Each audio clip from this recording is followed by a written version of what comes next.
Okay, hi McKenna. This was a match, I think it was Oak Ridge. And again, I really appreciate you guys sending me these videos because it's so helpful to you to talk over the top of them. But this is you right here, obviously, number 13. Why do you wear number 13, by the way? I don't know why you kids do that. It's supposed to be unlucky, but whatever. Um, Take what you learned during your lessons, apply it to matches. And nothing that I'm saying or have I ever said is circumventing or superseding what your coaches tell you. It's all to enhance what they're telling you. I want you to get better in their eyes. And remember, everything that we do in the gym, they get credit for it all. All right?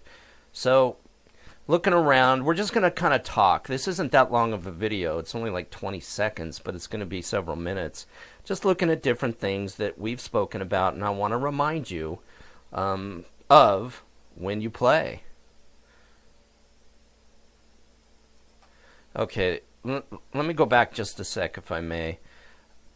I was here at this match, and I remember this girl, her, and I was really impressed. She's a pretty good libero. And I'm going to go back again because I kind of missed it. I noticed something very distinct about her. And again, this is something that you should look at when you're playing in matches. She is very much a right side of her body passer. She always had her right leg back. This ball is down the midline and she still got her right leg back. Well, there's nothing wrong with that. Remember, I don't care how you pass. I mean, if you put dead fish and pie in your hand, still give me the pass. I don't care how you do it. That's just me. But I would not serve this girl to the right side of her body. She is clearly a right side passer. I'd serve her to her left side of her body because then she's going to be uncomfortable outside of this leg. And again, we've talked about that, especially on the beach. You want to make people as uncomfortable as possible on the beach because if she passes it, she's going to hit it. You're only playing doubles. But even in sixes, you should make people uncomfortable. And without being unsportsmanlike, I don't, that's not what I'm saying.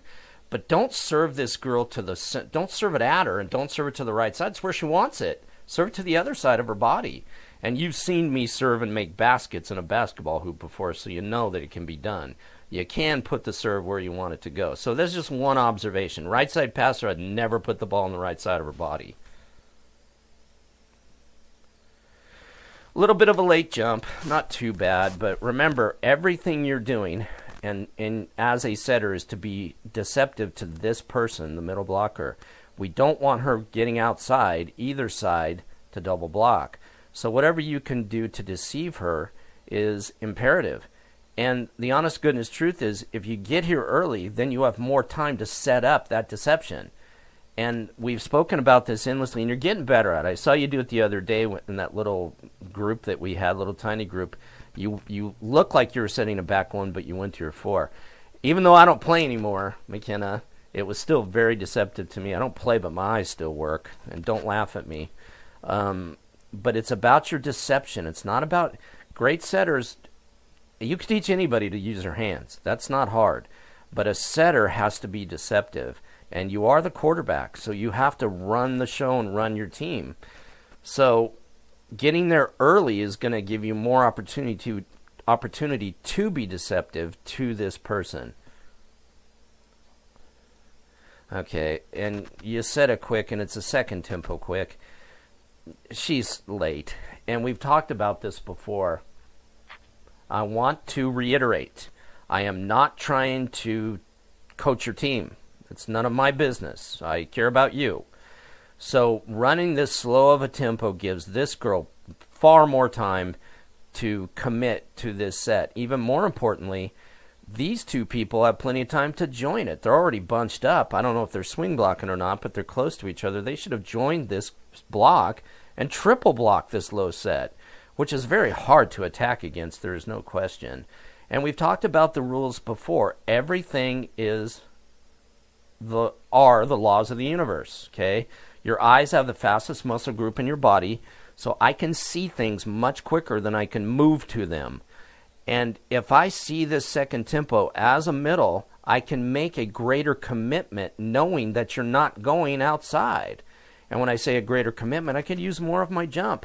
As a middle, I don't want to use all my jump if this tempo is quick, because then I have to, if you don't set it to the quick, or you set it to the outside or the back 5, I have to land and then move. So, and we've talked about those things repeatedly. This second tempo quick isn't doing anybody, it's not helping, okay? And it's not helping her, and it's not helping her. Because now, because this thing is so slow, if you did set it out there, this girl's going to have much more time to get outside to double block. And it's so much harder to hit on a double block than it is a single block. You know that. And it cracks me up sometimes when I come watch matches of you kids. And I just sit there, you know, and be quiet and listen to what people are saying. You know, oh, what a great hit. No, it wasn't. It was a great set. I mean, my grandmother could have hit that set. And she's passed and long gone for several years. Okay, she took a second tempo quick and tipped it where a girl was standing. There's nobody standing here. And remember, using the Pythagorean theorem of a squared plus b squared equals c squared, everything is a math equation. So there's a square here, and if I draw a line diagonally across it, there is the hypotenuse. So you have to base every decision you make, and this girl should have made that decision based on where the court is the longest and where people aren't standing. So the smart place for her to tip this ball would have been directly over the top of the block. Just made this too easy, to be honest with you. Should have hit it, to be honest with you, but that's neither here nor there. Okay, you backpedaled back to defense. Again, just like setting, getting there quickly, getting to the ball quickly, getting to defense quicker gives you more opportunity to start seeing what's going on the other side. Okay, let me go back just a sec. I'm going to show you something so you can see this. Your middle blocker. Watch her feet. I'm going to go a little bit further back. So there she is. You can see her first step is a hop. And you know it's a hop because her foot's in this direction. It should be pointed in this direction. She's moving this way. So she should have turned this foot and driven off of it to get to the outside. But because she's hopping, she's going to get there late, to the outside late. She's going to leave a hole in the block. I can almost guarantee it. And she did. That's too big a hole. You don't close a hole with your hands. You close it with your feet. And if she were to take her hands to close this hole, or this girl would take her hands to close this hole, they're going to lose profile. They're going to put their hands to the side, and they're going to come down. Just because, I mean, it's anatomical. Unless she could take her arms off of her body and move them over. But then what would she be holding them with? That doesn't make any sense. But you get my point. She should drive to get to the outside. Okay, go back. I saw something else. Okay, great drive to transition to the net to set, but you stopped right in here. So let's see what happens. Okay. Look at all those little steps. Let's go back and look at it real time. Watch all these little steps you make. There's like 5 steps in there, McKenna, and you're late to this bad pass because of those little steps. You got to get to the spot and get ready to move from the net. Your perspective is from the net back, okay? You're not going to set the ball over here. So drive to the spot, get ready to set, expect a bad pass, but be in a place that you can start and drive from, all right? Those little hoppy steps that you made, all right, are not effective. And a little bit of arch in your back, telegraph in your back 5. Just looking over here, what this girl should see, to be honest with you, this block is already broken down. They're too close to each other. So her first step, the middle blocker's first step, wants to be big and drive, just like I told you yours needed to be. But she can't. If she took a big step and drove to get to the outside to help double block, she'd step on her foot. So this girl's too close to this play. Your back row, there's no reason for her to be standing here. You can't dump it.